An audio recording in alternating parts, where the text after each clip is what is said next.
Hello friends, welcome back to our DVM school, Nanded. Students, what we have to learn in previous video? Yes, we learned parts of speech, noun, pronouns, adjectives.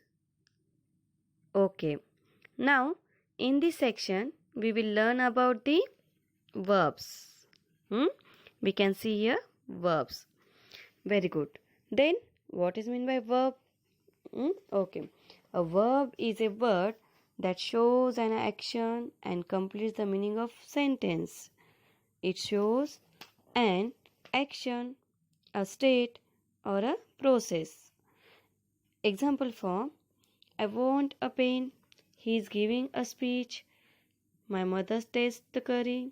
Grace was a clever girl. And fifth one, we have won the match. You can see here another examples, beta. Sachin plays cricket. In this sentence, plays is now here verb and plays shows the action. Next one, I am a teacher. I am a teacher. Here is am. Am shows state. Next one, Raju is ill and Raju has a bike. Is and has shows the position. Okay. Then verbs are divided into two categories. One is main verb and second is helping verbs. In helping verb, two types. First is primary auxiliaries and second is modal auxiliaries. Okay. Now, we can see here types of main verb. Category first, finite verbs and non-finite verbs. Category second, transitive verbs and intransitive verbs. And category third, regular verbs and irregular verbs. These are all different categories. Now students, look at here.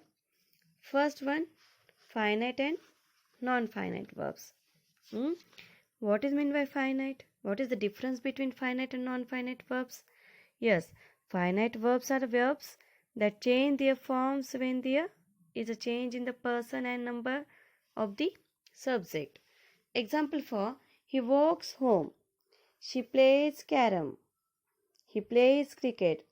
In this sentence, there is a change in the person and number of the subject. Yes. Second one, non-finite verbs. Non-finite verbs are verbs that do not change their forms when the person and number of the subject change. Example for Ritesh likes to watch the ducks in the lake. Another example, Ritesh and Sony like to watch the ducks in the lake. Now, in this sentence, to watch, and another example, which one verb now here? To watch. Both of non-finite verbs. It means when the person and number of the subject change. It means non-finite verbs. Do you understand, beta? Okay. Now, next one, transitive and intransitive verbs. Transitive verbs and intransitive verbs. Now, try to understand. First of all, transitive verbs. The verb used with an object is called transitive verbs. Example for she learnt her lesson. Mohan flew a kite. Boys made much noise. In this sentence, it takes an object. And second one, intransitive. Intransitive verbs used without an object is called an intransitive verbs. In this sentence, the sun shines, the wind blows, the girls danced. They go to school. Now in this sentence, no object here. Another example, the birds fly and the birds fly in the sky. The birds fly. Now it is a meaningful sentence, but it does not take an object. And the birds fly in the sky, it takes an object. Okay. Now next one, regular verbs and irregular verbs.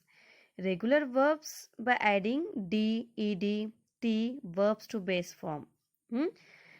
Verbs, look at here, do not follow in such pattern. Okay, and second one, irregular verbs.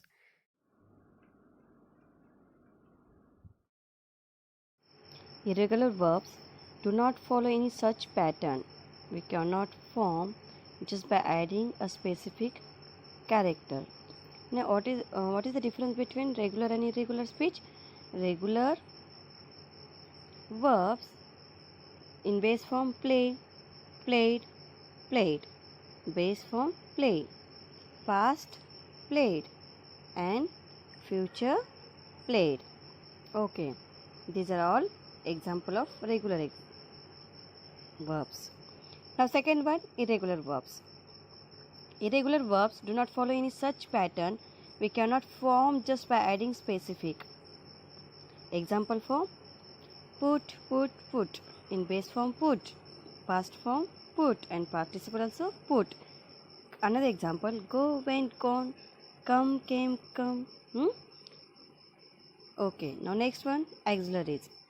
Auxiliaries, it helps in main verb to form a tense. There is two types. First is primary auxiliaries and second is modal auxiliaries. In primary auxiliaries, to be form, to do form, and to have form. To be, am, is, are, was, were, shall be, will be. To do forms, have, has, had. To do forms, do, does, did. Okay. Now next one, modal auxiliaries. Now which one modal auxiliaries? Can, could, may, might, must, will, shall, should, will, would, may, might, must, ought to, need to, dare, and used to. Now here look at can means ability, possibility. Could, ability, possibility. And may, permission at the start of the sentence. Might, permission at the start of the sentence, possibility in the middle of the sentence. Next one, will in future. Then after that, would is a habitual action in the past. Must, compulsion, obligation. Should, advice, suggestion. Used to, habitual action in the past. Need to, necessity. Ought to, duty, and dare to, courage.